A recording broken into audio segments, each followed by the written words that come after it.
পথে পথে নেতাকর্মীদের ঢল ঠেলে অবশেষে লন্ডনের পথে বিএনপি চেয়ারপারসন খালেদা জিয়া। চিকিৎসার জন্য কাতারের রয়্যাল এয়ার অ্যাম্বুলেন্সে যুক্তরাজ্যের উদ্দেশ্যে যাত্রা করেন তিনি। এর আগে রাত 8:30টায় গুলশানের বাসভবন ফিরোজা থেকে বের হন সাবেক এই প্রধানমন্ত্রী। কিন্তু সড়ক জুড়ে নেতাকর্মীদের ভিড়ে প্রায় 3 ঘন্টা সময় লাগে বিমানবন্দরে পৌঁছাতে। রাত 11:15টায় লন্ডনের উদ্দেশ্যে রওনা হয় খালেদা জিয়াকে বহনকারী বিশেষ বিমান। বিদায় শেষে বিমানবন্দরে খালেদা জিয়ার জন্য দেশবাসীর কাছে দোয়া চান দলটির মহাসচিব মির্জা ফখরুল ইসলাম আলমগীর।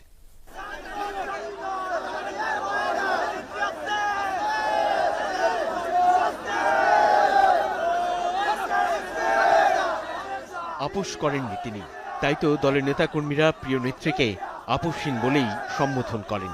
গণতন্ত্রের যাত্রায় অবিচল এই রাজনীতিক অবশেষে উন্নত চিকিৎসার জন্য লন্ডনের পথে।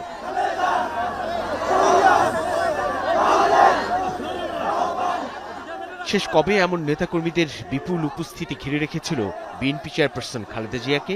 দীর্ঘ রাজনৈতিক জীবনে প্রায় 2 বছরের নির্জন কারাবন্দিত্বে নানান রোগে আক্রান্ত হন তিনি। চিকিৎসকদের আপ্রাণ চেষ্টায় খানিকটা সুস্থতা মিললেও প্রয়োজন ছিল বিদেশে বিশেষায়িত হাসপাতালে চিকিৎসার। আওয়ামী লীগের শেষ 4.5 বছরের উপেক্ষা শেষে মুক্ত খালেদা জিয়ার গন্তব্য যুক্তরাজ্যের দ্য লন্ডন ক্লিনিক।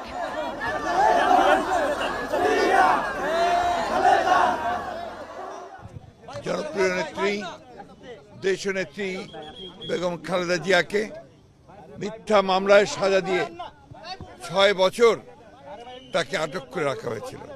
আমরা বারবার ফ্যাসিস্ট আওয়ামী লীগ সরকারকে, হাসিনাকে আমরা অনুরোধ করেছিলাম যে তার চিকিৎসার জন্য তাকে বাইরে যাওয়ার সুযোগ করে দেওয়া হোক, কিন্তু এই ফ্যাসিস্ট হাসিনা তিনি কোনো কথাতেই কর্ণপাত করেননি। এর আগে রাত 8:15টায় গুলশানে বাসভবন ফিরোজা থেকে বের হন বিএনপি চেয়ারপারসন। তবে নেতাকর্মীদের ঢলে গুলশান 2 পর্যন্ত 2 মিনিটের পথ পাড়ি দিতে লেগেছে ঘণ্টাখানেকের মতো।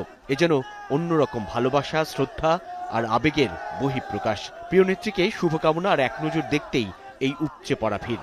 নিজের দীর্ঘদিনের পরিচিত গাড়িতে চড়েই ছোট ছেলে কোকরি শ্রী শর্মিলা রহমানকে পাশে নিয়ে জনতার ভালোবাসায় সিক্ত হন তিনি। একই গাড়িতেই ছিলেন খালেদা জিয়ার সফর সঙ্গী ও বিশ্বস্ত সহায়তাকারী এবং কারা সঙ্গী ফাতেমাও। আলহামদুলিল্লাহ, মানুষের ভালোবাসায় সিক্ত বিএনপি চেয়ারপারসন দেশনেত্রী বেগম খালেদা জিয়া চিকিৎসার জন্য লন্ডনে গেছেন, এটা আল্লাহর কাছে শুকরিয়া জানাচ্ছি। দেশনেত্রী বেগম খালেদা জিয়া আবার দেশের মানুষের কাছে ফিরে আসবেন। যাওয়ার সময়ে তিনি আবারও বলেছেন যে আপনি সকলকে বলবেন গণমাধ্যমের মাধ্যমে দেশবাসীকে যে তারা যেন আমার জন্য দোয়া করেন। বিমানবন্দর পর্যন্ত পৌঁছাতে বিএনপি চেয়ারপারসন খালেদা জিয়ার এই গাড়ি বহরের সময় লাগে 3 ঘন্টার মতো। জনস্রোতের চাপে রাত 11টার দিকে বিমানবন্দরে প্রবেশ করে তার গাড়ি বহর। ঢাকা থেকে দোহা হয়ে লন্ডনে পৌঁছানোর পরই হিথ্রো বিমানবন্দর থেকে সরাসরি নেওয়া হবে হাসপাতালে। আর বিমানবন্দরে তাকে স্বাগত জানাবেন তার বড় ছেলে বিএনপির ভারপ্রাপ্ত চেয়ারম্যান তারেক রহমান এবং তার সহধর্মিণী ডক্টর জোবাইদা রহমান। তাও প্রায় 7 বছর পর সন্তানের সঙ্গে মুখোমুখি সাক্ষাতের এক মাহেন্দ্র ক্ষণ। উনি অধীর আগ্রহে অপেক্ষা করছেন ওনার মার জন্য। আর এখান থেকে উনি সরাসরি ক্লিনিকে যাবেন, হসপিটালে আগে উনি চিকিৎসা নেবেন, তারপরে যদি উনি সুস্থ হয় তারপরে তার বাসায় যাবেন, তারপরে সাক্ষাৎ হবে এবং থাকবেন কিছুদিন, তারপরে সুস্থ হয়ে দেশে ফিরবেন। লন্ডনে হসপিটালে ভর্তি হওয়ার পর ওনারা যে ধরনের চিকিৎসা পরীক্ষা নিরীক্ষার পর পদ্ধতি নির্ধারণ করবেন সে অনুযায়ী। খালেদা জিয়াকে বিদেশ যাওয়ার আগে শেষ বিদায় জানাতে ফিরোজায় যেমন সর্বস্তরের নেতাকর্মীরা এসেছিলেন, বিমানবন্দরেও তেমনি দলের নীতি নির্ধারকরা শুভেচ্ছা জানান। সবারই প্রত্যাশা সুস্থ হয়ে আবারও ফিরে আসবেন বিএনপি চেয়ারপারসন খালেদা জিয়া।